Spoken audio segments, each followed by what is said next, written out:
Bismillahirrahmanirrahim. Assalamualaikum warahmatullahi wabarakatuh. Alhamdulillahi rabbil alamin. Wa bihi nasta'inu ala umuri dunya waddin. Wassalatu wassalamu ala asyrafil anbiya'i wal mursalin. Wa ala alihi wa ashabihi wa man tabi'ahum bi ihsanin ila yaumiddin. Qala Allah tabaraka wa ta'ala, ya ayyuhalladzina amanu taqullaha haqqa tuqatih wa la tamutunna illa wa antum muslimun. Amma ba'du, ma'asyaral muslimin wal muslimat, ikhwani wa akhwati rahimani wa rahimakumullah. Kita panjatkan rasa puji syukur kita kehadirat Allah Subhanahu wa taala yang sampai detik saat sekarang ini kita masih bisa untuk melanjutkan kajian kita. Dan dimudahkan kita oleh Allah Subhanahu wa taala untuk melangkahkan kaki kita, mengayunkan tangan kita menuju rumah Allah ini. Kemudian salawat berserta salam buat Nabi kita, Nabi besar Muhammad sallallahu alaihi wasallam. Bapak Ibu yang dirahmati Allah Subhanahu wa taala, kajian kita malam hari ini membahas tentang hukum mandi. Namun sebelum kami sampaikan, mohon maaf sebesar-besarnya kepada Bapak dan Ibu, karena di dalam masjid ini banyak orang tua kami, ya, ibu-ibu, bapak-bapak yang sudah seumuran dengan orang tua saya. Sementara pembahasan yang akan kita bahas ini pembahasan yang agak tertutup, namun harus kita buka. Kenapa harus kita jelaskan, kita buka, kita rinci permasalahannya? Karena dia berhubungan dengan hukum Allah.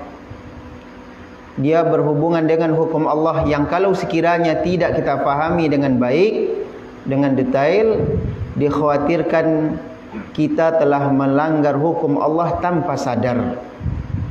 Maka harus kita sampaikan, kita jelaskan, walaupun barangkali nanti ada hal-hal yang kurang enak untuk didengar. Inilah dia pembahasan fikih, Bapak dan Ibu. Memang sebagaimana disampaikan oleh orang, pembahasan fikih itu buka-bukaan, ya. Baik. Pembahasan kita adalah hukum mandi. Mandi itu ada mandi wajib dan ada mandi yang sunnah. Mandi wajib, mandi sunnah. Mandi wajib berarti seseorang diwajibkan untuk mandi,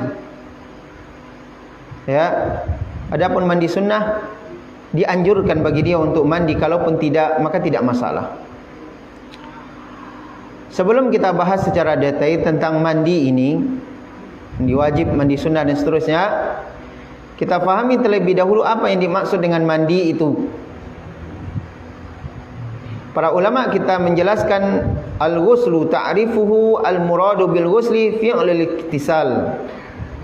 Yang dimaksud dengan mandi di sini adalah sailanul ma'al syai', yaitu mengalirkan air pada sesuatu dari anggota badan, ya, mengaliri air, sehingga secara syariat disebutkan ifadatul ma' at-tuhur ala jami'il badan ala wajhin makhsus, yaitu mengalirkan air, menumpahkan air yang suci kepada seluruh badan dengan cara tertentu.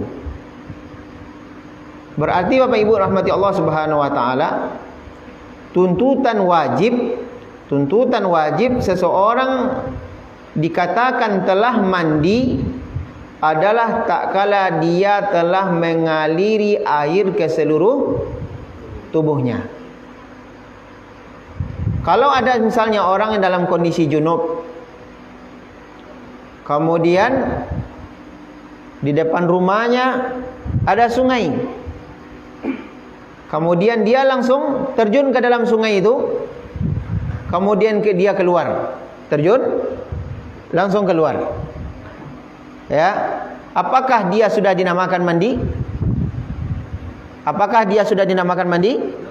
Sudah. Karena seluruh badannya sudah dialiri oleh air, sudah basah. Ya. Maka ini dia tuntutan wajib seseorang mandi. Di mana seluruh badannya sudah dialiri oleh air. Maka mandi wajib berarti mandi dalam rangka mengangkat hadas besar. Sehingga orang yang mandi wajib, dia harus memenuhi 2 syarat ini. Kalau tidak sah mandinya. Yang pertama, dia harus berniat untuk mengangkat hadas besar. Dia harus berniat. Kalau ada orang yang dalam kondisi junub, kemudian di malam harinya, pagi harinya dia mandi namun lupa berniat. Di mana dia mandi pada pagi harinya lantaran karena sudah menjadi kebiasaan sebelum pergi sholat subuh dia mandi, sudah menjadi kebiasaan. Dan tidak ada terbetik dalam hatinya bahwa dia mandi sekarang dalam rangka mengangkat hadas besar. Apakah sah mandi wajibnya? Sah? Tidak. Ya, karena dia tidak berniat.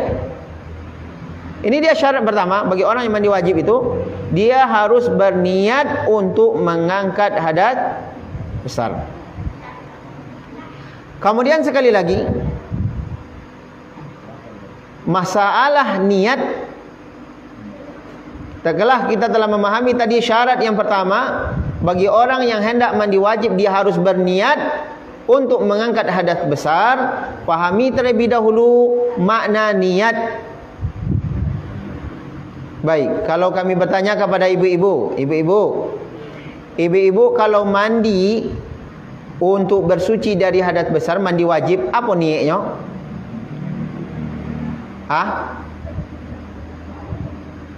Bu, ibu kalau mandi wajib, apa niatnya, Bu? Allahumma lakasumtu. Hei, babayo gitu lagi. Apa niatnya? Apa nih, Bu? Atau ndak ada baca ni tu, ndak takkan. Jadi kalau kamu mandi wajib bagi bah. Cari lihat buku dulu. Tu bah. Apa bahasa awak aja? Apa bahasa awaknya, Pak?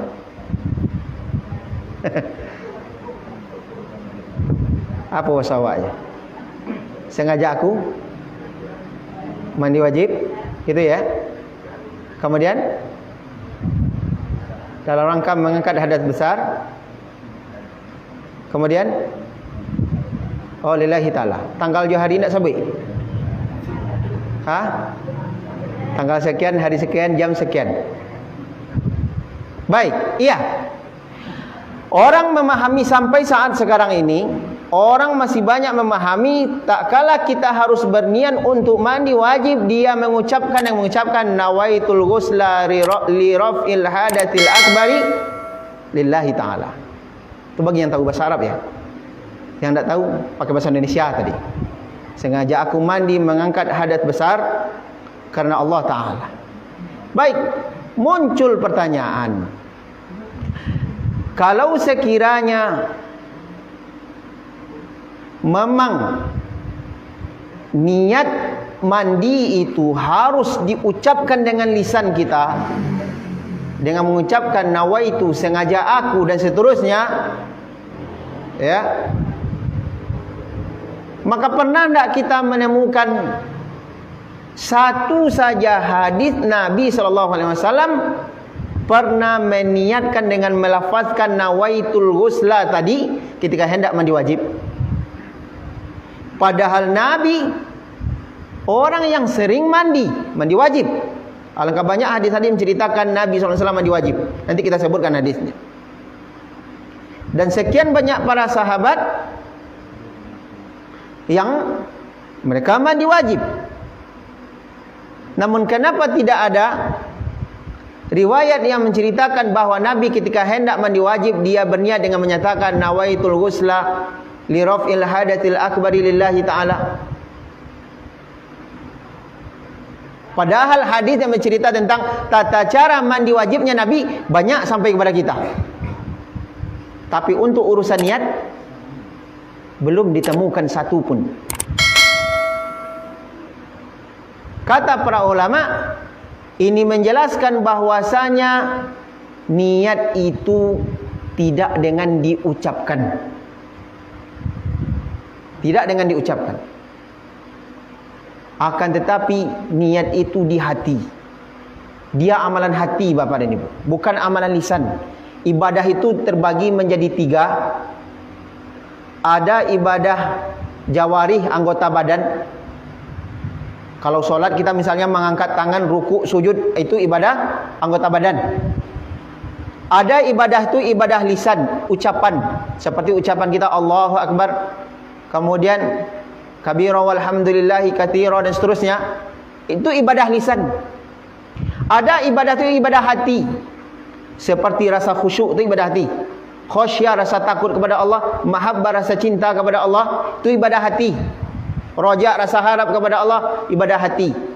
Termasuk kata para ulama dalam ibadah hati adalah an-niyah. Maka niat itu Bapak Ibu, itu amalannya amalan hati, bukan amalan lisan. Terbukti tidak pernah ditemukan ayat hadisnya yang Nabi pernah melafazkan niat. Tidak pernah.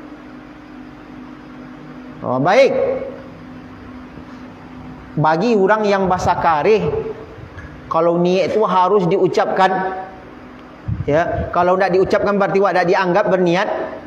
Kami pernah melontarkan pertanyaan ini kepada jamaah. Baik, ketika awak sedang solat berjamaah, Pak Bu, si imam apa niat solat berjamaahnya kalau dilafazkan? Menjadi imam ya. Usolli fardal isya'i arba'a raka'atin imaman lillahi ta'ala. Kan gitu ya? Imam karena Allah Ta'ala. Baik, si imam niat. Si makmum apa niatnya kalau diucapkan? Usolli fardal isya'i arba'a raka'atin makmuman lillahi ta'ala. Kan gitu ya? Ya, kalau kita anggap diucapkan iya, okey. Kalau tidak dia ucapkan niatnya berarti dia tidak dianggap berniat. Kita anggap seperti itu. Ya, baik. Ternyata di pertengahan solat si imam kota kantuinya. Yang harus dipabuhi oleh si imam. Keluar dari solat, Pak. Kalau nyelanjutkan saja solat imam batal solat kasadoi. Si imam keluar dari solat, ba'a solat lain, bubar? Enggak. Itu Pak. Ditunjuk oleh imam tadi ke belakang. Satu orang maju ke depan. Kemudian yang maju ke depan kok, yang maju yang belakang imam tadi berarti kan maju ke depan kan, menggantikan. Lainnya ulang usollinya balik. Mana ulang usolli? Tadinya niatnya makmuman tadi. Jadi makmum. Kininya menjadi imam. Berarti kalau nyulang balik usolli gitu ya. Sengaja aku solat isya 4 rakaat pengganti imam tadi karena nyoba tahu doa. Tahu tak terjadinya? Ya. Ada orang ketika mau maju ke depan menghentikan imam dia ulang lagi usolli? Enggak. Kalau tidak diulang usolli berarti dia berniat apa tidak untuk jadi imam? Yalah yang fair-fair aja lah. Berarti berniat apa tidak dia untuk jadi imam? Tidak ada berniat karena tidak ada dia ucapkan. Bagaimana mungkin dia beramal, beribadah tanpa niat? Karena kita menganggap niat itu harus diucapkan. Kalau tidak diucapkan tidak dianggap berniat. Betul atau tidak? Berarti. Nah, baik. Kita ingin menjelaskan di sini akan kekeliruan yang sudah menjadi darah daging bagi sebagian kaum muslimin. Yang memahami niat itu harus diucapkan, sehingga datanglah lafaz-lafaz niat yang tak pernah ada di dalam hadis-hadis Nabi SAW. Seperti niat ketika akan berwuduk tadi, nawaitul wudu'ah dan seterusnya. Pas ketika mandi juga nawaitul ghuslah. Silakan cari ayat, cari hadisnya. Tak ada. Ya. Dengan konsep yang kita sebutkan sebentar ini saja, berarti kita sudah bisa memahami niat itu tidak dilafazkan dengan lisan, tapi amalan hati. Karena kalau harus dilafazkan dengan lisan, berarti orang yang menggantikan si imam tadi dia tidak berniat. Ternyata yo nyoba sekali juga nyoba pas kamu maju ke muka tu usolli fardal isya'i. Apa jadi solatnya? Batal solatnya karena dia telah berbicara pembicaraan di luar pembicaraan solat dengan sengaja. Batal solatnya. Maka dengan demikian niat itu tidak diucapkan. Tapi dalam hati. Baca roh dalam hati kau ustaz. Baik. Awak calik penjelasan para ulama tentang niat dengan amalan hati. Kata para ulama, an-niyah hiyal qasdu wal azmu. Niat itu adalah al-qasdu, bermaksud melakukan sesuatu. Al-azmu, berazam, bertekad melakukan sesuatu, berarti dia sudah berniat.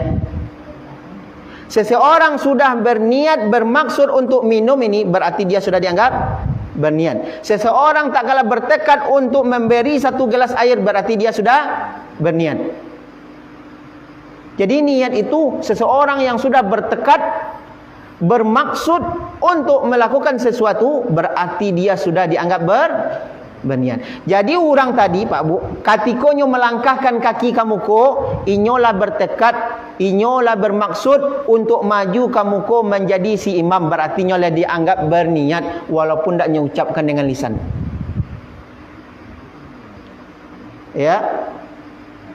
Karena kalaulah niat harus diucapkan dengan lisan, balik ke situ balik, alangkah banyaknya ibadah awak tidak akan diterima oleh Allah karena tidak dianggap berniat. Contohnya, ibu-ibu bersedekah, mengeluarkan piti dari saku aja, sengaja akunya di situ. Sengaja aku mengeluarkan uang 2.000 rupiah, 2.000 bahasa duit loh. Sengaja aku mengeluarkan uang 2.000 rupiah untuk berinfak di masjid syuhada pada hari ini, tanggal ini, jam segini, lillahi ta'ala. Kalau tidak ada sengaja akunya, berarti ibu tidak dianggap berniat. Kalau niat harus diucapkan dengan lisan. Tak bersedekah, tak pahala berarti dah. Ketika awak magi makan anak yatim, membuat pembukaan untuk orang yang puasa. Leado sengaja aku. Sengaja aku membuat pembukaan, sengaja aku magi makan anak yatim. Kalau tidak ada pakai sengaja aku, berarti awak tidak dianggap berniat. Karena bagi awak niat itu harus diucapkan. Berarti kalau tidak berniat, tidak ada dapat pahala awak magi pembukaan tadi. Sampai dunia adanya jadi gara-gara itu. Alangkah banyaknya orang amak-amak tak jaga tengah malam untuk solat malam, namun tak jadi dah. Tidak tahu usolinya dia ustaz. Ya. Baik. Maka para ulama kita menjelaskan niat itu amalan hati, bukan amalan lisan. Seluruh bentuk niat yang ada dalam ibadah. Niat wudu, niat mandi, niat puasa, niat solat, apapun, sedekah, itu amalan hati. Seseorang yang sudah menyengajakan, berniat, bertekad melakukan sesuatu, berarti dia sudah dianggap berniat. Termasuk di situ ketika kita hendak mandi wajib, syarat yang pertama kita harus berniat. Apa maksud berniat di sini? Di mana kita sengaja mandi dalam rangka mengangkat hadas besar. Karena akan ada orang yang mandi, namun dia mandi lantaran sudah kebiasaan. Kami contohkan tadi, malam harinya dalam kondisi junub, pagi hari sebelum pergi solat subuh ke masjidnya mandi. Kenapa nya mandi? Ternyata lah menjadi kebiasaan baginya. Ketika pergi solat ke masjid kau mandi, nyo mandi. Inyo ndak sadar kalau nyo dalam kondisi junub. Laisah mandinya, lai terangkat hadasnya. Awak nyatakan tak. Kenapa? Karena anda mandi tadi tak ada niat anda untuk mengangkat hadas tadi. Inyo mandi lantaran sudah menjadi kebiasaan.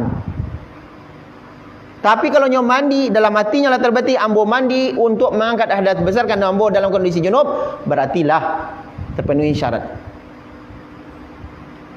Kemudian syarat yang kedua, ya, tu tadi harus teraliri air ke seluruh tubuh.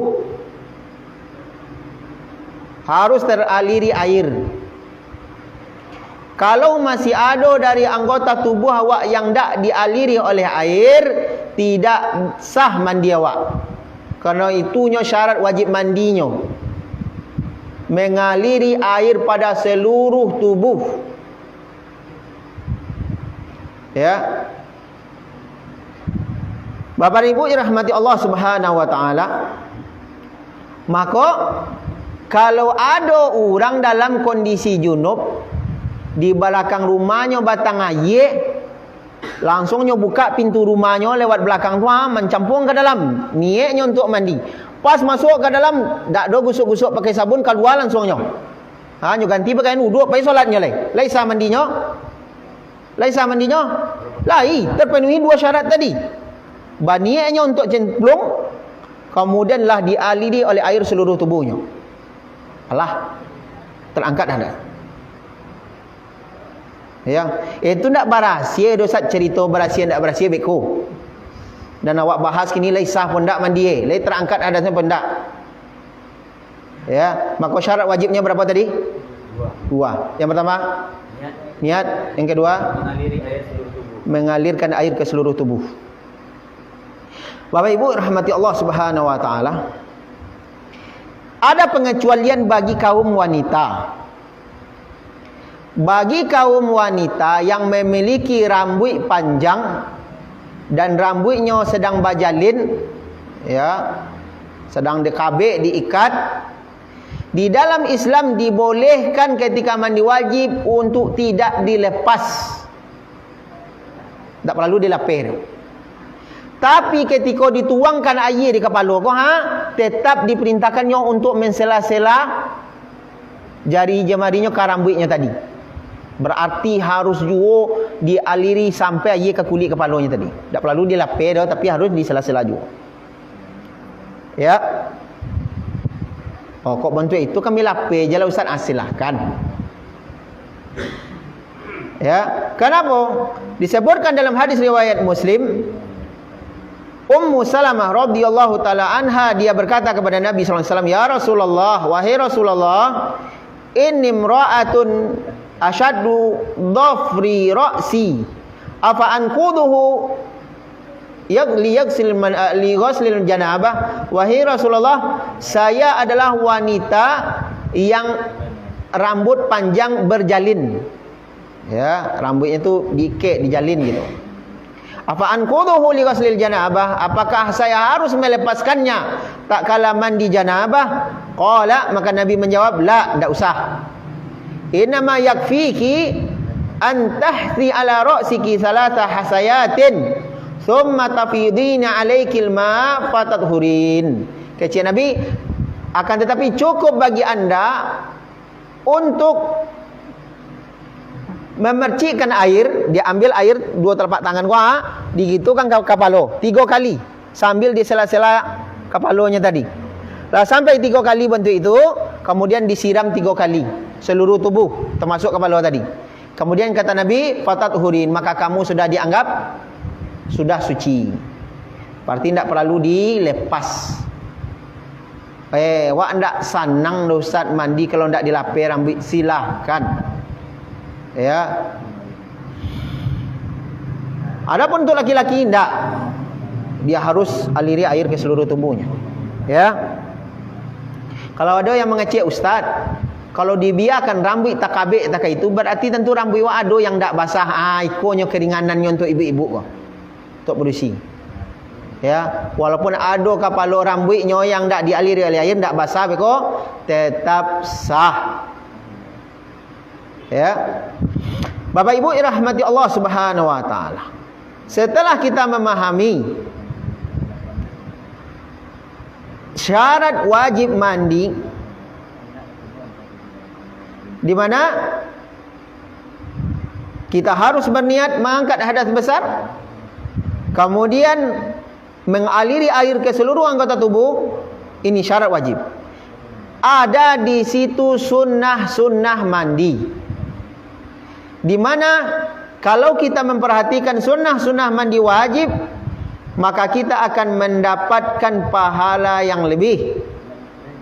Ya, akan mendapatkan pahala yang lebih. Bapak Ibu rahmati Allah Subhanahu wa taala.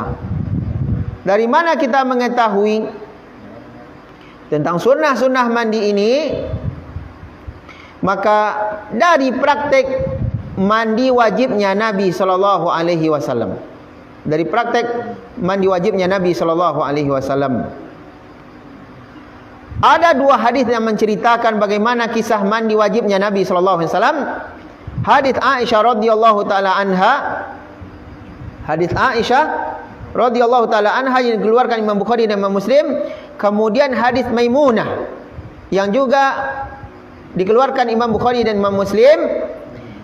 Ya, kesimpulan dari dua hadis ini menyimpulkan bahawa mandi wajib Nabi sallallahu alaihi wasallam yang pertama sekali yaghsilu yadayhi thalathan qabla idkhalihima fil ina au bada al-ghusl.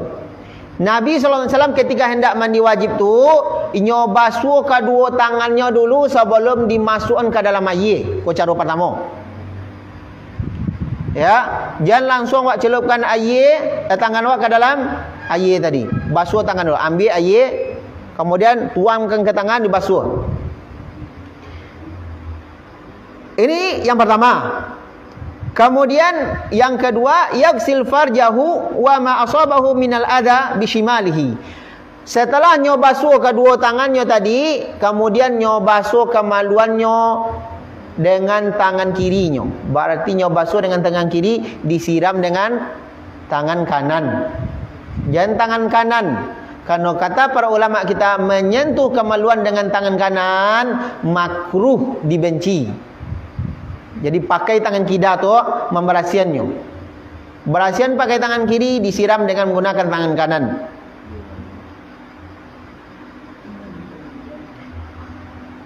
Sehingga disebutkan dalam hadis, idza bala ahadukum fala ya'khudanna dzakarahu biyamini.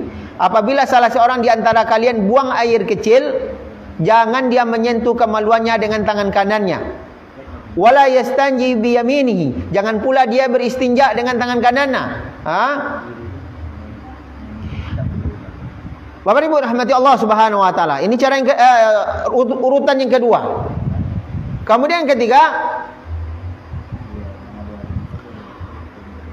yaghsil yadahu ba'da ghusli farjihi. Setelah tangan kirinya membersihkan kemaluannya, kemudian dia basuh setelahnya tangan kirinya tadi dengan menggunakan sabun. Kalau dahulu Nabi SAW dengan menggosokkannya ke dinding, ke tanah.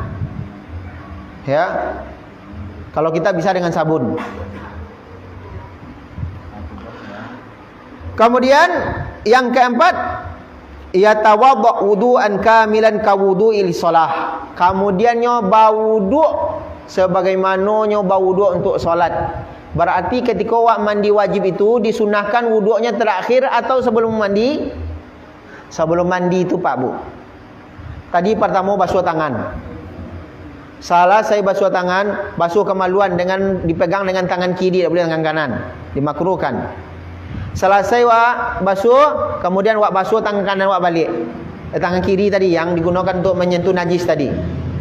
Lah selesai, kemudian setelah wak wudu untuk sebagaimana wak wudu untuk solat, dimulai dengan kumuh-kumuh, masukkan air ke dalam hidung. Kemudian lah selesai basuh muka, basuh tangan, usap kepala. Ya. Bagaimana dengan membasuh kaki?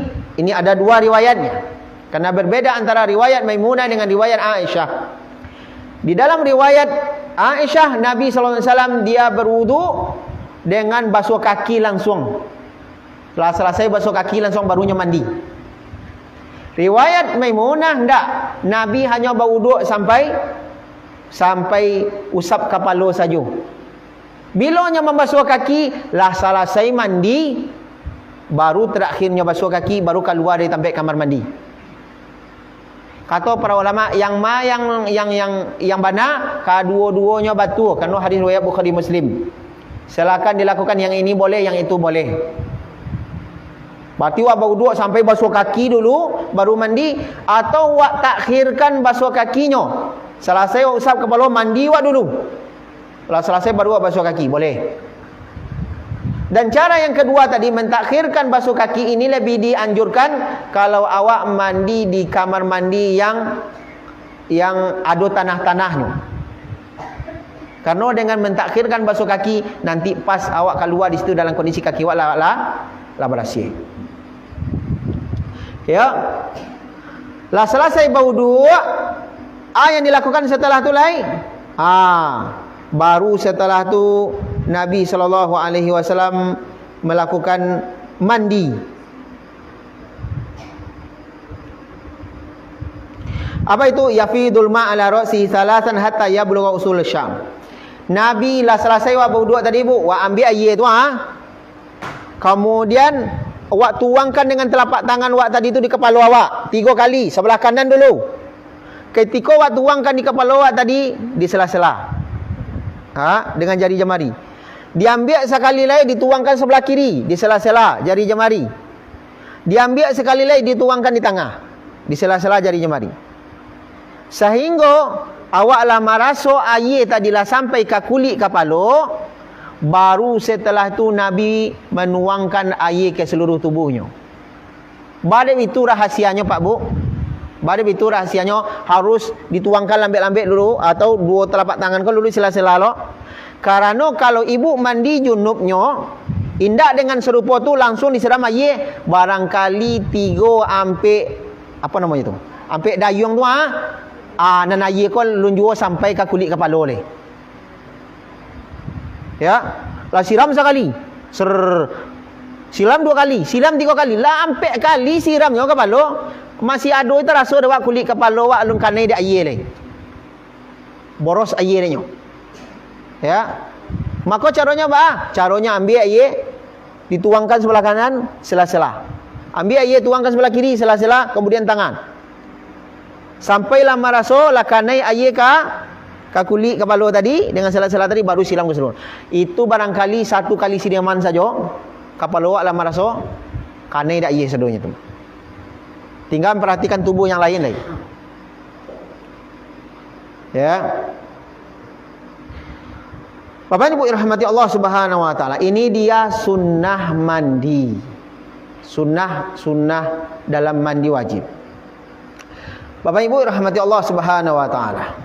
Kemudian kita membahas mujibatul ghusl, perkara-perkara yang mengharuskan seseorang mandi. Perkara-perkara yang mengharuskan seseorang mandi. Kalau ada salah satu dari perkara yang kita sebutkan ini, berarti kita lah wajib untuk mandi. Yang pertama, khurujul mani.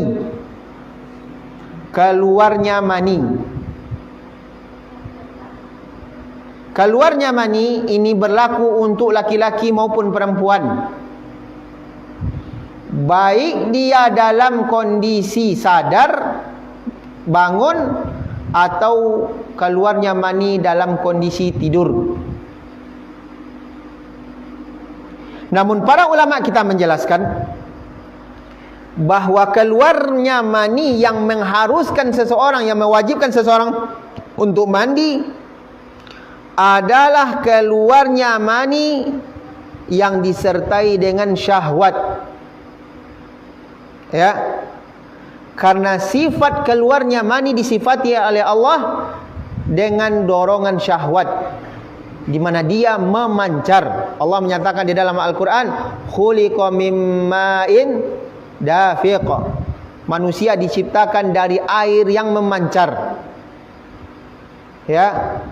Maka air yang memancar, mani yang keluar dengan memancar, maka dia keluar dengan syahwat.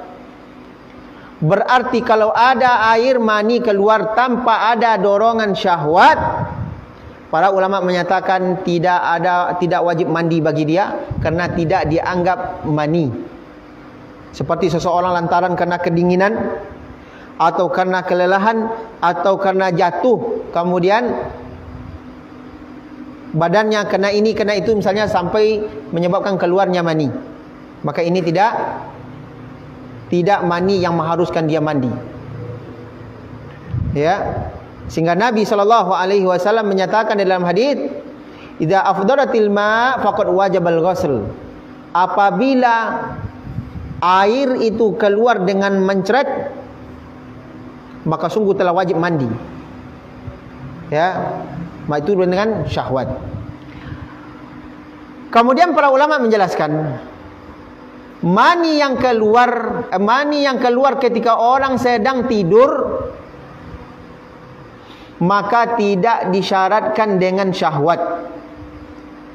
Orang yang keluar maninya dalam kondisi tidur tidak disyaratkan syahwat. Sehingga disebutkan di dalam hadis, tak kala ada seorang wanita bertanya kepada Nabi SAW, Ummu Sulaim radhiyallahu taala anha, qala, dia berkata, "Ya Rasulullah, wahai Rasulullah, innallaha la yastahi minal haq." Sesungguhnya Allah tidak malu terhadap sebuah kebenaran. Fahal 'alal mar'atil ghuslu idza ihtalamat? Apakah wanita juga wajib mandi kalau dia mimpi basah?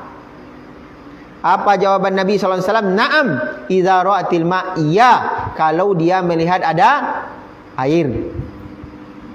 Nabi SAW, kata para ulama, di sini mensyaratkan akan wajib mandi bagi orang yang mimpi basah dengan melihat air mani, walaupun dia merasakan keluarnya dengan syahwat maupun tidak. Karena Nabi mengkaitkan kewajiban mandi untuk bagi orang yang mimpi basah itu hanya dengan melihat air. Jadi antum pagi hari melihat celana aja basah dan antum merasakan ini adalah mani, ya, bukan air pipis. Masa sudah berkumis masih pipis celana? Tidak mungkin kan? Ya kan? Nah, ini air mani, maka anda harus mandi. Walaupun nyata, Ustaz, saya merasa tidak ada mimpi tadi malam. Walaupun. Na'am idza ra'atil ma'. Ya, kalau dia mendapati ada air. Ya. Dan ini berlaku untuk laki-laki maupun perempuan. Baik. Sekarang muncul pertanyaan. Kalau sekiranya antum bangun pagi hari, kemudian antum sadar ternyata tadi malam saya merasakan mimpi basah. Namun ketika diperiksa celananya ternyata tidak ada tanda-tanda air. Apakah anda harus mandi? Anda harus mandi? Tadi merasakan kita mimpi basah. Merasakan mimpi basah maksudnya kita merasakan syahwatnya naik dan seterusnya gitu ya. Ternyata pagi hari ketika dilihat tidak ada air. Harus mandi? Kenapa? Airnya tidak kelihatan. Iya. Hah? Iya. Jadi karena Nabi telah mengkaitkan kewajiban mandi itu dengan adanya air, baik kita merasakannya keluar atau tidak. Baik, ini syarat pertama, keluarnya mani. Syarat yang kedua,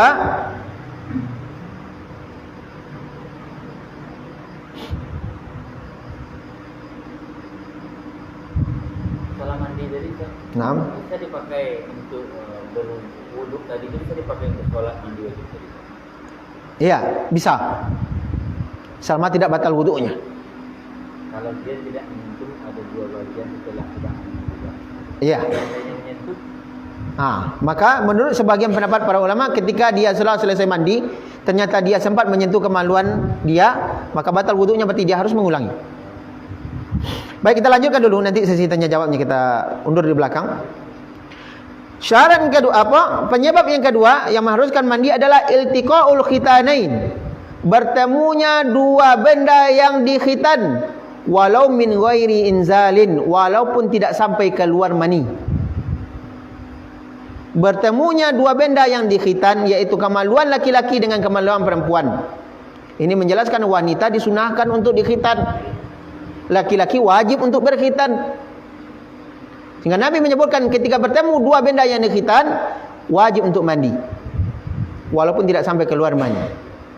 Sehingga disebutkan dalam hadis Abu Hurairah radhiyallahu taala an, Ani Nabi sallallahu alaihi wasallam qaal, Nabi sallallahu alaihi wasallam bersabda, "Idza jalasa baina syu'abihal arba'." Apabila telah bertemu empat anggota badan, thumma jahadah, kemudian dia bersungguh-sungguh, faqad wajabal ghusl, maka wajib untuk mandi, wa illam yanzil, walaupun tidak sampai keluar mandi. Apa standar seseorang wajib mandi, bertemu dua khitan wajib mandi walaupun tidak sampai keluar mani? Standarnya adalah dengan hilangnya bagian kepala zakar, kemaluan laki-laki di kemaluan perempuan. Hilangnya bagian kepala kemaluan laki-laki di kemaluan perempuan berarti sudah harus mandi walaupun tidak sampai keluar maninya. Ya. Dan hukum ini berkaitan erat dengan hukum-hukum yang lain. Kapan seseorang dikenakan kafarat karena berhubungan di siang hari di bulan Ramadan? Ini sampai dengan bertemunya dua benda yang dikhitan. Kalau sebatas ciuman dengan istri, maka tidak. Ya. Atau berpelukan sampai si suami keluar maninya, namun tidak sampai bertemu dua benda yang dikhitan, maka tidak wajib kafarat, namun puasanya otomatis batal. Berdosa dia, membatalkan puasa dengan sengaja tanpa uzur. Keceplosan, Ustaz, tidak ada istilah keceplosan di sini. Ya. Ya, ini dia. Kapan seseorang dia mendapatkan hukuman had, dirajam, dicambuk dan seterusnya lantaran berzina? Ini dia standarnya. Seseorang dihukumi dia berzina, bertemunya dua benda yang dikhitan. Sebatas ciuman tidak dihukumi berzina walaupun itu haram. Nanti ini tidak zina, ya berarti boleh ciuman. Tidak. Jadi hukumnya ini berlaku untuk yang lain. Maka dengan bertemunya dua benda yang dikhitan, wajibal ghusl, wajib untuk mandi, wa illam yanzil, walaupun tidak sampai keluar mani. Kalau ada suami istri dia bercumbu, tidak sampai ketemu dua benda yang dikhitan, si laki-laki keluar maninya, apakah si wanita wajib untuk mandi? Wanita wajib mandi? Tidak, kecuali dia juga sampai keluar maninya. Ya. Taib.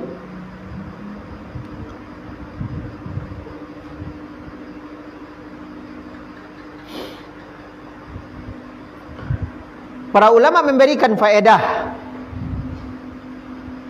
Idza ahassa bintiqalil mani fi dzakari lakinnahu lam yakhruj. Apabila seseorang merasakan adanya perpindahan mani di dalam kemaluannya namun tidak sampai keluar, fasahih annahu la ghusla alaih. Pendapat yang lebih kuat, tidak ada kewajiban mandi bagi dia karena tidak sampai keluar. Ya, dia merasakan ada perpindahan mani itu berjalan namun tidak sampai keluar, maka tidak ada kewajiban mandi. Idza kharajal maniyu bila syahwah li illatin. Seseorang yang keluar maninya namun tanpa dorongan syahwat, tapi karena dia sakit atau kena pukulan dan seterusnya, maka para ulama kita menyatakan annahu fasidun, itu air yang rusak, la yujibu ghuslan, tidak ada kewajiban mandi baginya. Ini menurut pendapat jumhur para ulama. Kemudian idza kana junuban, apabila orang dalam kondisi junub, faktasala, kemudian dia mandi, thumma kharaja maniyun ba'dal ghusl, setelah dia selesai mandi ternyata masih ada mani yang keluar, sisa-sisa mani yang keluar, apakah dia harus mengulangi mandi? Ya, antum junub kemudian mandi, selesai mandi ternyata ketika pipis ada sisa mani yang masih keluar, apakah anda harus mengulangi mandi? Maka jawabannya tidak. Ya. Karena kenapa? Karena keluarnya mani yang terakhir tadi itu bila syahwat, tanpa syahwat. Karena mani yang keluar dengan syahwat yang tadi, dan kita sudah mandi. Adapun yang keluar ini karena sisa-sisa mani yang belum sempurna keluar. Baik. Karena waktu sudah masuk, terpaksa materinya kita tahan dulu. Insyaallah nanti kita lanjutkan. Wassallallahu ala nabiyina Muhammadin wa ala alihi wa ashabihi wa man tabi'ahum bi ihsanin ila yaumil. Wassalamualaikum warahmatullahi wabarakatuh. Bismillahirrahmanirrahim. Assalamualaikum warahmatullahi wabarakatuh. Alhamdulillah wassalatu wassalamu ala Rasulillah, amma ba'du.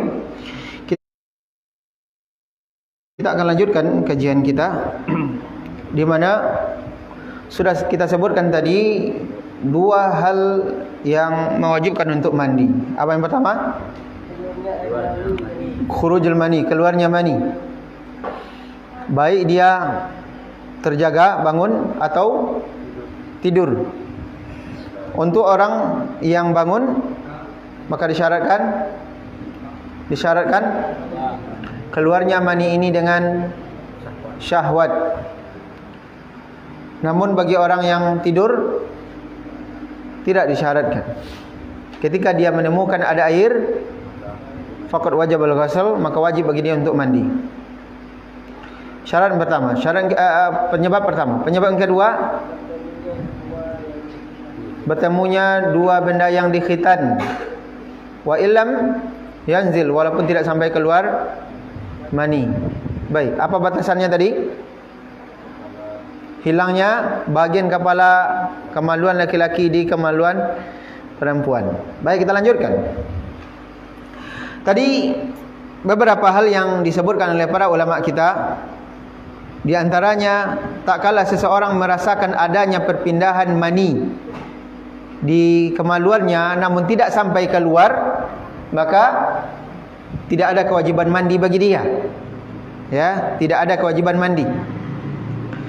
Kemudian jika keluarnya mani tanpa syahwat, misalnya karena sakit atau karena dia jatuh, ya, atau karena pukul atau karena kondisi yang sangat dingin sampai keluar maninya tanpa dorongan syahwat, maka juga tidak ada kewajiban mandi. Kemudian jika ada seseorang yang junub kemudian dia mandi, selesai dia mandi, ketika dia hendak pipis ternyata masih ada sisa mani yang keluar, apakah dia harus mandi? Tidak. Kenapa? Karena keluarnya tadi tidak dengan syahwat, ya, melainkan itu hanya sisa mani yang belum sempurna keluar.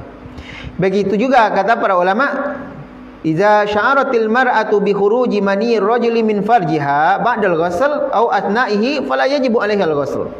Apabila seorang istri melihat ada mani yang keluar di kemaluannya, mani suaminya yang masih keluar di kemaluannya setelah dia mandi, selesai mandi, ya, kemudian dia melihat masih ada mani suami yang keluar, maka kata para ulama tidak ada kewajiban mandi sekali lagi bagi wanita tersebut. Ya, fala yajibu 'alaiha al-ghusl. Namun muncul permasalahan, fahal 'alaiha al-wudu? Apakah dia harus mengulangi wudunya? Khilaf lagi di kalangan para ulama kita. Sebagian para ulama menyatakan iya, dia harus mengulangi wudu. Batal wudunya karena telah keluar salah satu dari dua jalan, kubul dan dubur. Ternyata ini keluar mani. Sebagian para ulama menyatakan tidak ada kewajiban wudu bagi dia. Kenapa?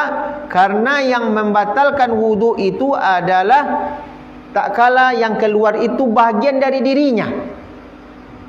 Bagian dari dirinya, air pipisnya, kotorannya. Namun yang tadi bukan bagian dari dirinya.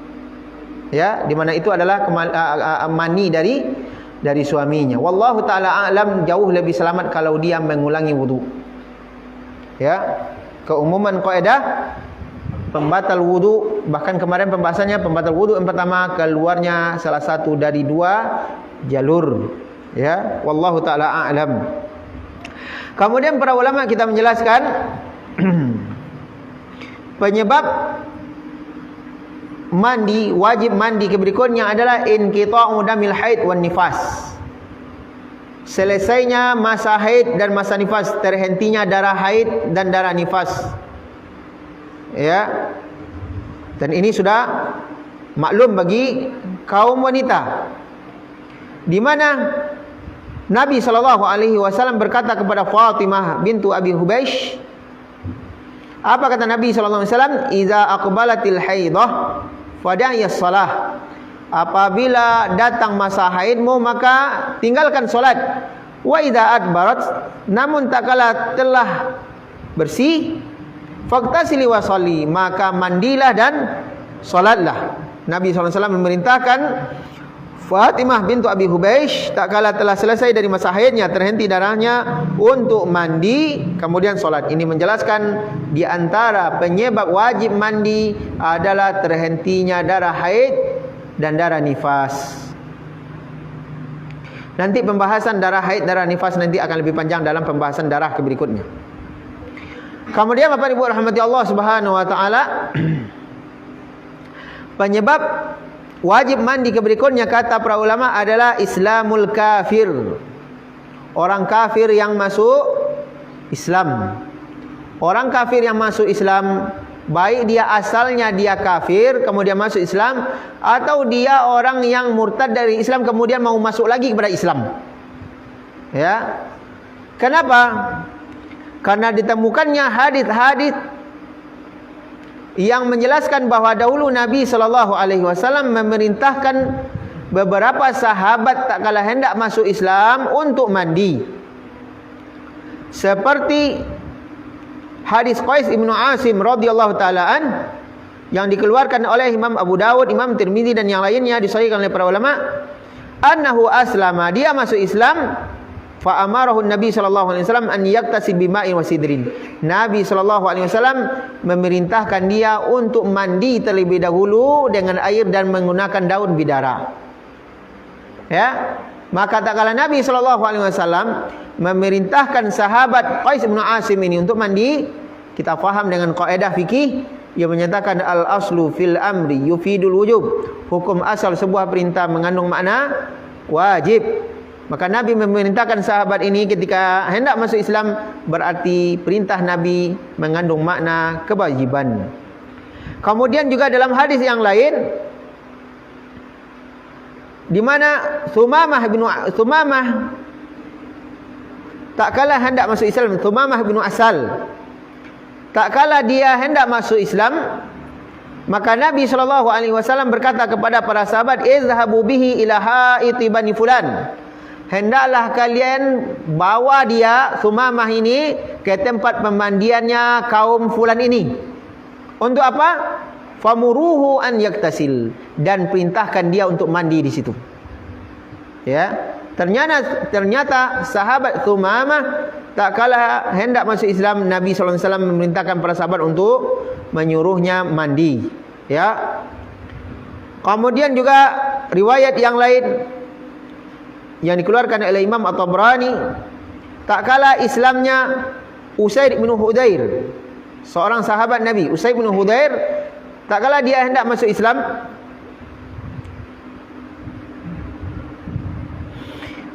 maka dia bertanya kepada para sahabat seperti Mus'ab bin Umair, As'ad bin Zirarah. Apa katanya? Kaifa tasna'una idza aradtum an tadkhulu fi hadzal din? Apa yang kalian perbuat tak kalian dahulu hendak masuk kepada agama ini, kepada agama Islam? Maka sahabat ini menjawab, taktasil fatatuhur. Kamu mandi, kemudian kamu bersuci, wa tutahhir thiyabak, kemudian kamu bersihkan pakaianmu, thumma tusyahid syahadatal haq, thumma tusalli, kemudian kamu bersaksi dengan kalimat yang hak, dengan la ilaha illallah, mengucapkan dua kalimat syahadat, kemudian kamu salat setelahnya. Ya, ternyata Mus'ab bin Umair dan As'ad bin Zirarah, dia dahulu tak kala hendak masuk Islam juga mandi. Ya, dengan datangnya riwayat-riwayat dari para sahabat Nabi SAW bahwa mereka tak kala hendak masuk Islam, Nabi memerintahkan mereka untuk mandi. Ini menjelaskan kata para ulama bahwa Islamnya orang kafir di antara penyebab wajibnya mandi. Kita lanjutkan. Kemudian penyebab wajib mandi yang berikutnya adalah seseorang yang hendak menghadiri solat Jumat. Pahami ini.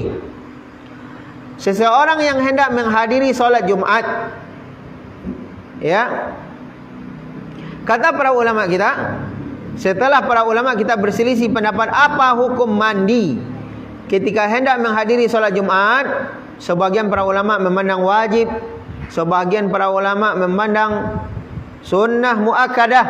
Namun wallahu taala alam, pendapat yang paling kuat di sini bahwasanya mandi ketika hendak menghadiri solat Jumat hukumnya wajib. Kenapa?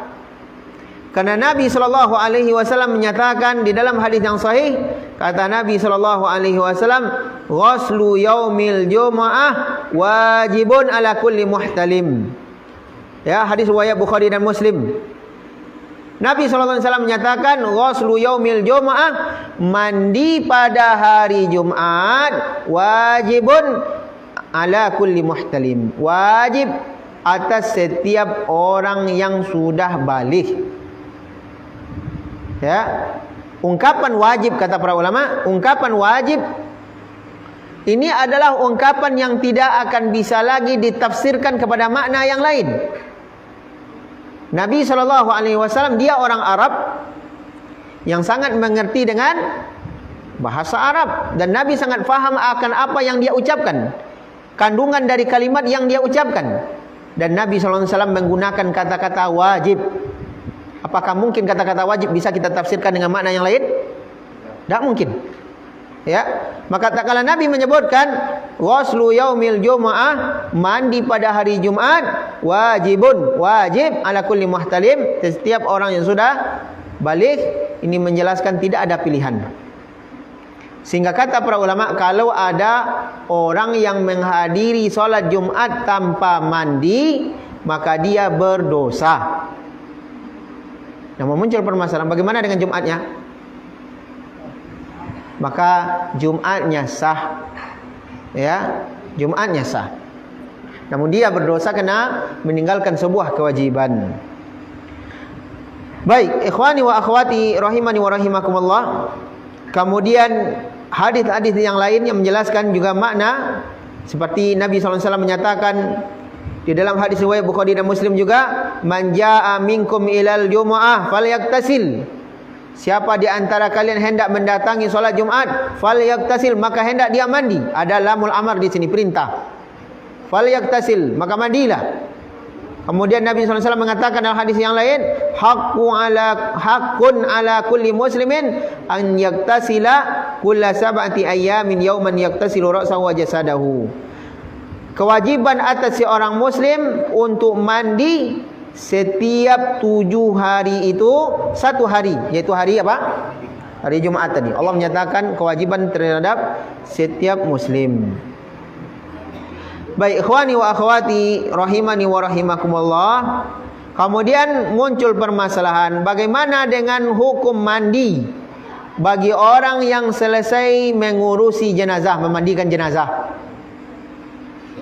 Ya, hukum bagi orang yang baru selesai memandikan jenazah, mandikan jenazah, mengkafani jenazah, kemudian mengantarkan ke pemakamannya, menguburkannya. Apakah orang yang mengantarkan ke pemakaman ini dia juga wajib untuk mandi? Maka sebagian para ulama memandang iya.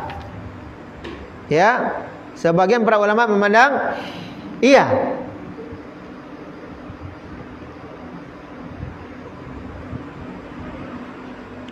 Akan tetapi wallahu taala alam, setelah kita melihat dalilnya, maka pendapat yang kuat di sini adalah mandi setelah selesai memandikan jenazah atau mengurusi jenazah hukumnya tidak wajib tapi sunnah. Karena adanya ungkapan dari Abdullah bin Abbas yang menyatakan faminna man yaktasil wa minna man lam yaktasil.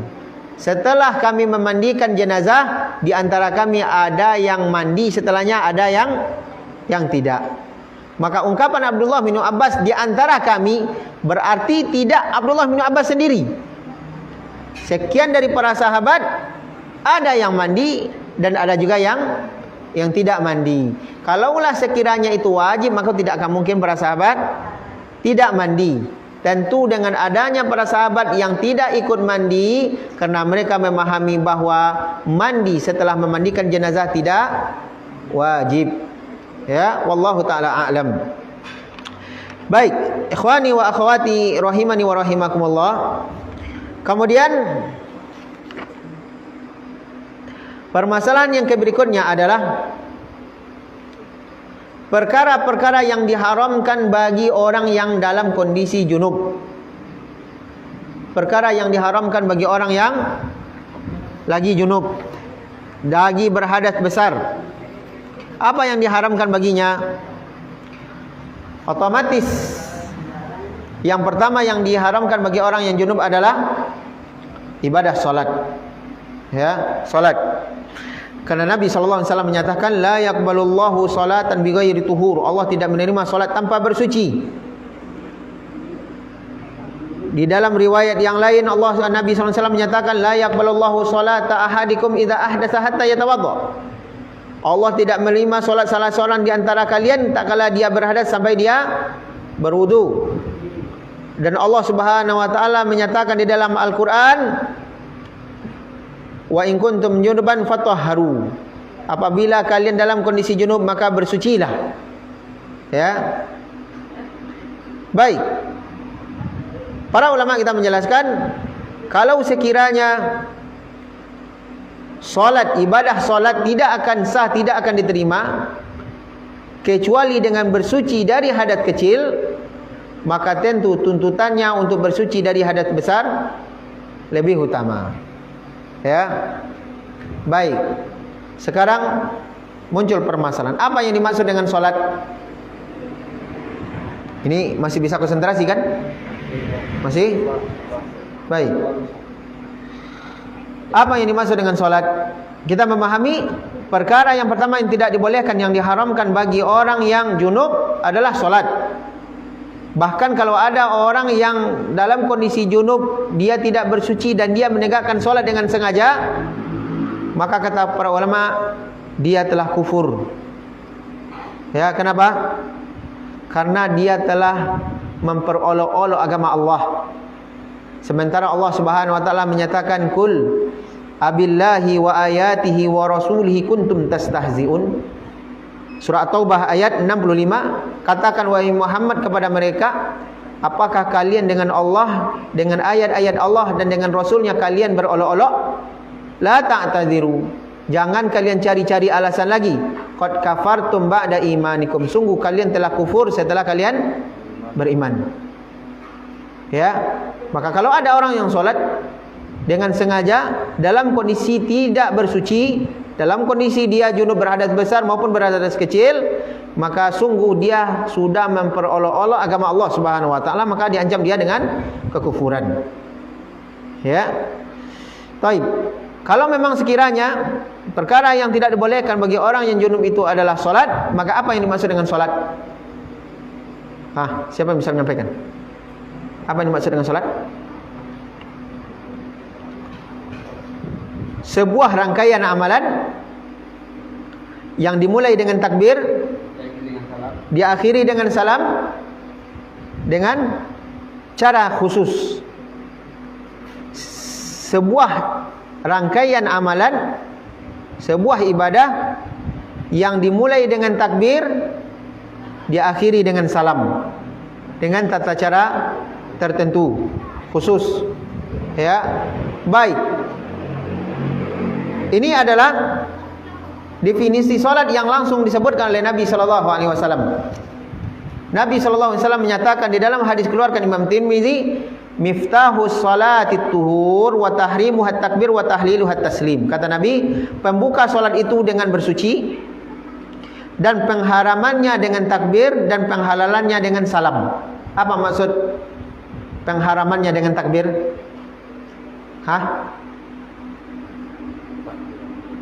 Iya, pengharaman di sini apa maksudnya? Haram berbicara. Betul sekali. Iya.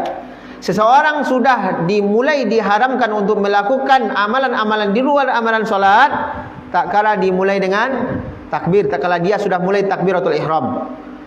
wa tahliluha taslim, dan dihalalkan alias dibolehkan bagi dia melakukan rangkaian amalan di luar amalan salat tak kala dia telah selesai salam. Maka Nabi mendefinisikan salat seperti itu. Ya, pembukanya adalah dengan bersuci, kemudian mulai pengharamannya adalah dengan dia bertakbir dan penghalalannya dengan dia salam. Berarti setiap rangkaian amalan solat yang dimulai dengan takbir disudahi dengan salam, dia adalah amalan yang diharamkan bagi orang dalam kondisi junub, karena dia dianggap solat, baik dia yang ada ruku sujud maupun tidak. Ya, berarti solat jenazah, apakah dinamakan solat? Iya, karena dimulai dengan takbir, disudahi dengan salam, diakhiri dengan salam. Muncul permasalahan, bagaimana dengan sujud tilawah, sujud sajadah, atau sujud syukur? Ya, antum pas sedang duduk di rumah, ternyata datang istri, bilang, "Mas, alhamdulillah saya positif hamil." Antum sudah menunggu 5 tahun. Ya kan? Antum sangat gembira, kemudian antum sujud syukur. Apakah sujud syukur atau sujud tilawah ketika kita mendengar surat sajadah yang di situ ada perintah untuk sujud, kita sujud, termasuk dari rangkaian salat? Muncul permasalahan dulu, apakah dia disyariatkan untuk dimulai dengan takbir, disudahi dengan salam? Kalau sekiranya memang iya, berarti termasuk dari salat. Karena setiap yang dimulai dengan takbir dan diakhiri dengan salam berarti itu salat. Maka kata para ulama kita, untuk sujud tilawah dan sujud syukur tidak ditemukan ada dalil yang mensyariatkan untuk memulai dengan takbir atau disudahi dengan salam. Maka ketika antum dapat informasi kabar gembira seperti tadi, langsung sujud. Tak perlu berdiri dulu, Allahu Akbar, Allahu Akbar, enggak. Langsung sujud, namanya sujud syukur. Pun juga sujud tilawah. Ketika antum lagi baca Al-Quran, melewati surat sajadah, ya, maka tidak perlu berdiri, langsung sujud. Kalau orang yang membacanya dan sujud, kita yang mendengarnya, apa harus sujud atau? Tidak masalah, kita mendengar sujud tidak masalah. Ya, baik. Kenapa tidak disyariatkan sujud untuk sujud tilawah? Kenapa dibolehkan bagi orang yang junub untuk sujud tilawah atau sujud syukur? Karena tidak dianggap solat. Iya, tidak dianggap solat. Ya, walaupun antum dalam kondisi junub, cerita-cerita dengan istri, ternyata istri bilang, alhamdulillah saya positif, langsung saja sujud syukur. Gitu ya. Baik. Kemudian perkara yang berikutnya yang diharamkan bagi orang junub itu adalah at-tawafu bil bait, tawaf di Ka'bah. Tawaf di Ka'bah. Kenapa? Karena Nabi SAW menyebutkan di dalam hadis keluarkan Imam Tirmidzi dan Imam Nasa'i bahwa tawaf itu persis sama dengan salat. Kata Nabi SAW, at-tawafu bil baiti salatun illa anna Allah abaha fihi al-kalam fala takallamu fihi illa bi khairin. Tawaf di Ka'bah itu sama dengan salat, kecuali Allah Subhanahu wa taala membolehkan ketika tawaf itu untuk berbicara, sementara di dalam salat kita tidak boleh berbicara. Fala takallamu illa bi khairin, maka jangan kalian berbicara ketika tawaf kecuali yang baik-baik saja. Ya. Tak kala Nabi sallallahu alaihi wasallam menyamakan tawaf di Ka'bah itu dengan salat, ya, kecuali hanya satu pengecualian di situ, yaitu di mana tawaf dibolehkan berbicara sementara di dalam salat tidak boleh. Berarti selain daripada itu berarti sama dengan salat.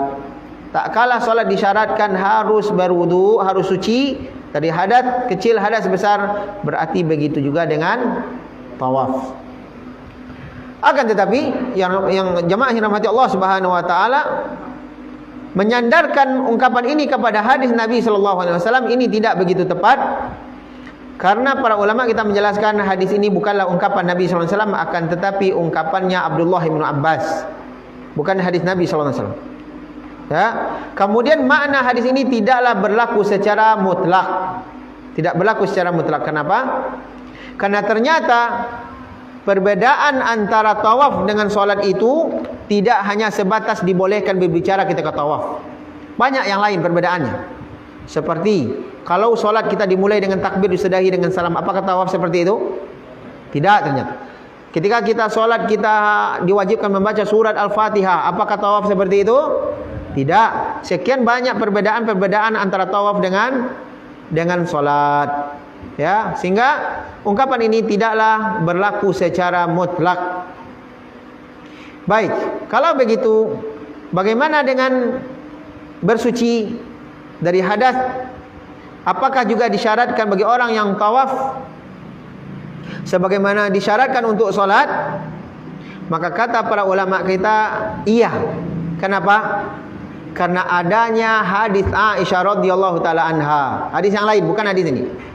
Di mana Aisyah radhiyallahu taala anha tak kala sedang melakukan hajjatul wada dengan Nabi sallallahu alaihi wasallam dan para sahabat yang lain, ternyata Aisyah didatangi haid. Ya. Sehingga Aisyah ketika itu dia menangis di tendanya. Kemudian Nabi sallallahu alaihi wasallam masuk ke tendanya. Nabi sallallahu alaihi wasallam menyatakan, la'allaki nafisti. Wahai Aisyah, Anda menangis jangan-jangan Anda sedang datang bulan. Kata Aisyah, iya. Ya. Kemudian apa kata Nabi sallallahu alaihi wasallam? If'ali ma yaf'alul hajj ghaira alla tatufi bil bait. Jangan kamu lakukanlah seluruh rangkaian yang dilakukan oleh orang jamaah haji kecuali satu, yaitu jangan tawaf di Ka'bah. Kata para ulama, kenapa Aisyah dilarang oleh Nabi SAW untuk ikut tawaf di Ka'bah?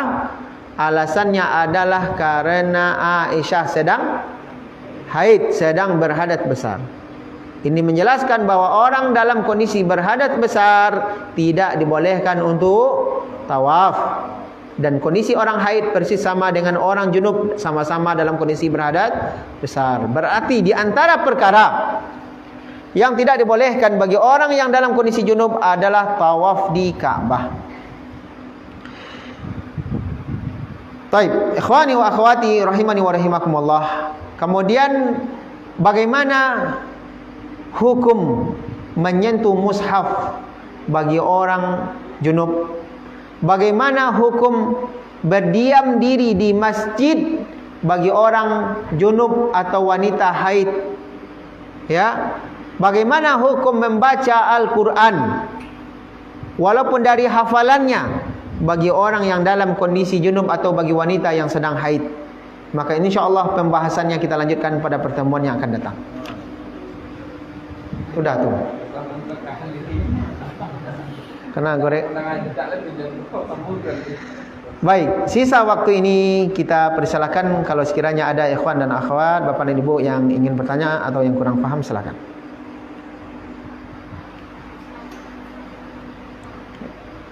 Fadhil.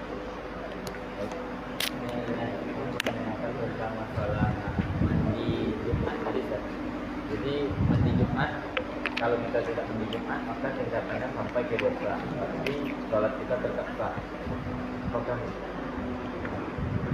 Kaidah itu bisa berlaku gitu. Baik. Para ulama kita menyatakan rangkaian ibadah sholat itu ditentukan keabsahannya oleh syarat dan rukunnya. Tak kala seseorang telah memenuhi syarat-syarat dan telah memenuhi rukun-rukun salat dan wajib salat, maka dia sah.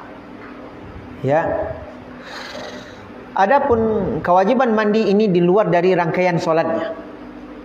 Di luar dari rangkaian salatnya. Sehingga tidak akan bisa membatalkan ibadah solat yang sudah terpenuhi syarat dan rukun tadi lantaran melanggarnya perbuatan atau amalan di luar rangkaian solat. Kecuali ada dalil yang menjelaskan bahwa batal, tidak sah Jumatnya dan seterusnya. Ya, persis sama dengan kondisi bagaimana hukum solat orang yang solat dengan memakai pakaian hasil curian. Ya, apa hukumnya? Orang solat menggunakan hasil curian. Kemungkinan terjadi? Kemungkinan bisa terjadi? Tidak. Orang yang sholat dengan pakaian hasil curian, kemungkinan bisa terjadi? Sangat mungkin. Apa contohnya? Hasil korupsi dibelikannya ke pakaian. Betul atau tidak? Ya, hasil korupsi. ya, dan seterusnya. Atau dari harta haram yang lain, hasil ribawi, dia bertobat, dibelikannya pakaian. Kemudian dia sholat menggunakan pakaian dari hasil riba tersebut, atau dari hasil uang curian, uang korupsi tersebut. Apa hukum sholatnya? Apa hukum sholatnya? Para ulama menyatakan selama terpenuhi syarat dan rukunnya sah, namun dia berdosa dari sisi pakaian ini. Berdosa dia. Sama dengan hukum, apa hukumnya wanita yang safar tanpa mahram? Tak boleh, haram. Sekarang ada wanita pergi haji, pergi umrah tanpa mahram. Apa hukum haji umrahnya? Kata para ulama, haji umrahnya selama terpenuhi syarat dan rukun sah, namun dia berdosa dari sisi meninggalkan atau melanggar larangan Allah Subhanahu wa taala. Jadi dua ini berbeda. Rangkaian Jumat satu, kemudian perintah untuk mandi ini satu lagi. Dan ketika kita menyatakan keabsahan Jumat dia terikat dengan mandinya seseorang, maka harus mendatangkan dalil bahwa itu termasuk dari syarat keabsahan Jumat. Ada tidak dalilnya yang menyebutkan mandi itu termasuk syarat keabsahan? Sebagaimana wudu syarat keabsahan solat, sebagaimana Al-Fatihah termasuk rukunnya solat. Ya, maka selama tidak ditemukan dalil, maka berarti kita menyatakan ini tidak termasuk dari syarat keabsahan salat. Ya gitu ya. Allah taala alam. Silakan, ada yang lain? Fadhil. Sebentar. Ya, silakan. Menanyakan tentang waktu mandi pada hari Jumat. Ada ketika seorang ulama itu menjelaskan mereka pergi bekerja, itu waktu sholat Jumat mereka langsung pergi ke Jumat. Apakah mandi jam 8 tadi termasuk syarat? Iya, betul. Ini pertanyaannya banyak ya, terutama bagi apa-apa yang sibuk kantoran atau kerja lapangan dan seterusnya. Ustaz, bagaimana kalau sekiranya kita tidak ada waktu untuk mandi lagi sebelum Jumat, kecuali mandi pagi ketika hendak berangkat bekerja? Boleh tidak mandi pagi itu perwakilan untuk mandi hendak Jumat? Tergantung. Kalau dia niatkan mandi pagi itu untuk mandi untuk Jumat, ya, maka berarti terpenuhi, gugur kewajibannya. Sah. Ya, dari sisi itunya sah. Baik. Tapi Ustaz, dengan dia tidak mandinya sebelum Jumat itu badannya berbau. Ini lagi lain lagi pasalnya itu. Ya. Baik. Karena di antara alasan sebagian para ulama menyatakan bahwa mandi Jumat itu tidak mutlak wajib, di mana dia hanya wajib bagi orang yang berbau badan, karena dia menghukumi bahwa mandi Jumat itu dikaitkan hukumnya dengan illah, dengan sebab. Apa sebabnya? Bau badan. Bau badan. Karena ada riwayat di mana Nabi SAW mengusir para sahabat tak kala hendak menghadiri solat berjamaah di masjid lantaran karena tercium dari mulutnya bau bawang. Ya, apa kata Nabi SAW kepada para sahabat tersebut? La yaqrabanna masjidana, jangan dia dekat-dekat di masjid kami. Fa innal malaikata tata'adza mimma yata'adza bihi banu Adam, karena para malaikat merasa terganggu, terusik oleh bau yang anak Adam juga terganggu oleh bau tersebut. Dengan dia membawa aroma mulut yang tidak sedap tadi, kemudian dia solat di safnya kaum muslimin sehingga keluar aroma yang tidak sedap dari mulutnya, apalagi ketika mengucapkan amin itu. Amin, keluar bau jariang. Rontok bulu hidung kawan kiri kanan, ya kan? Maka Nabi SAW mengusirnya dari masjid. Kenapa? Kata Nabi, sungguhnya para malaikat juga terganggu oleh bau mulutnya ini. Ya, sehingga orang yang hendak mendatangi sholat Jumat, di mana itu adalah hari rayanya kaum muslimin mingguan, ya, maka tidak dibolehkan dia untuk datang kecuali harus mandi, karena kalau tidak mandi akan berbau badannya. Berarti kata para ulama yang berpendapat seperti ini, berarti hukum mandi kita hendak mendatangi sholat Jumat tidak wajib kecuali bagi orang yang berbau badannya, karena hukumnya dikaitkan dengan ilatnya, dengan sebabnya. Selama ada sebab berarti hukum datang, ketika sebab tidak ada berarti hukum tidak ada. Ya, ini kaidah nih. Al ahkam taduru ma'a illatihi wujudan wa adaman. Ya, ini kaidah dalam usul fiqh. Sehingga sama persis orang azan Apakah disunahkan bagi dia untuk menghadap kiri dan kanan? Hayya 'alas shalah, hayya 'alal falah. Sunnah?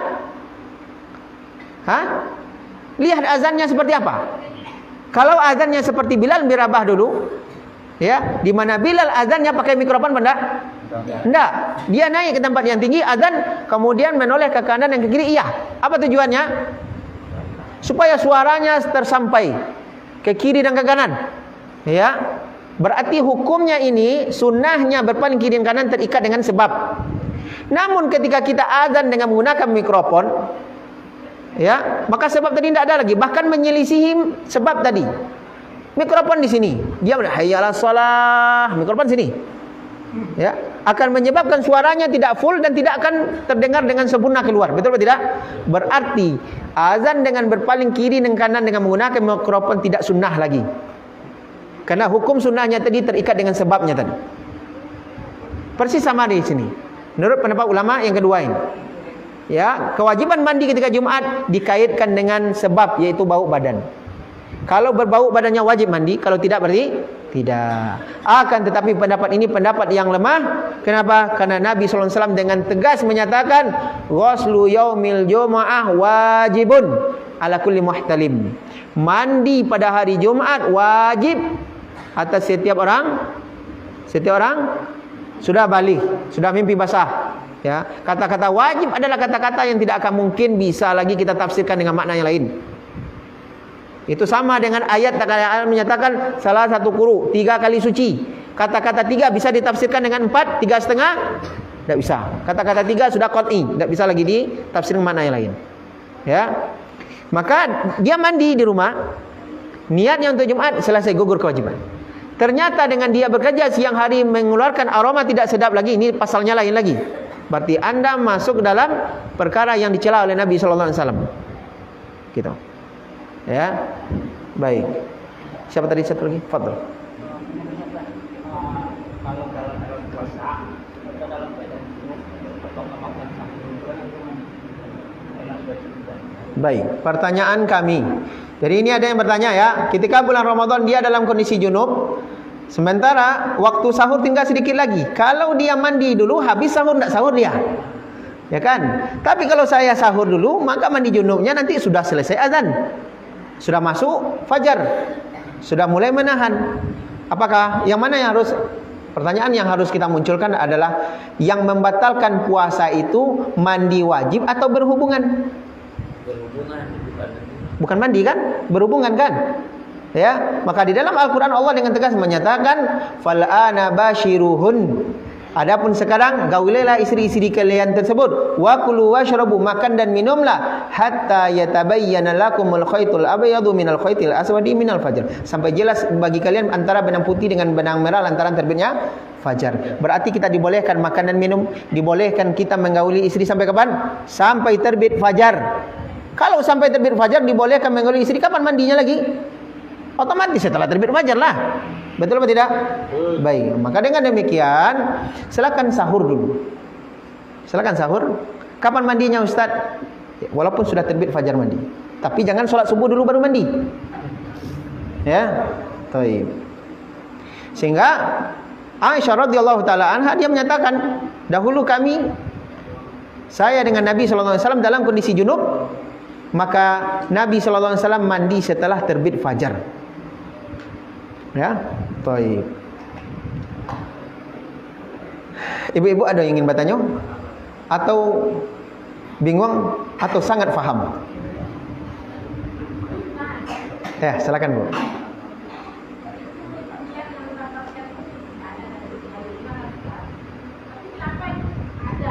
Wallahu ta'ala a'lam. Kalau bercerita tentang kenapa itu ada, bingung kita menjawabnya. Kenapa ya? Kan tidak ada hadisnya lafaz mengucapkan niat. Lalu kenapa ada lafaz niat itu? Ya, wallahu ta'ala a'lam. Sama dengan ungkapan di dalam Islam kan tidak ada memberikan sesajian untuk penghuni laut dan sebagainya. Kan tidak ada dalam Islam kan? Tapi kok itu bisa ada? Wallahu ta'ala, kita tidak tahu. kayu gadang lewat isi oh. Nah itu, ya macam-macam amalan. Ya, wallahu ta'ala, kita tidak tahu. Baik, terima kasih atas segala perhatian. Mohon maaf atas segala kekurangan. Kita tutup dengan doa kafaratul majlis. Subhanakallahumma wa bihamdik. Nanti ya. Subhanakallahumma wa bihamdik asyhadu an la ilaha illa anta astaghfiruka wa atubu ilaik. Assalamualaikum warahmatullahi wabarakatuh. Waalaikumsalam. Ustaz belum dapat minum dari tadi, antum lah minum. Oh iya. قل يا عبادي الذين أسرفوا على أنفسهم لا تقنطوا من رحمة الله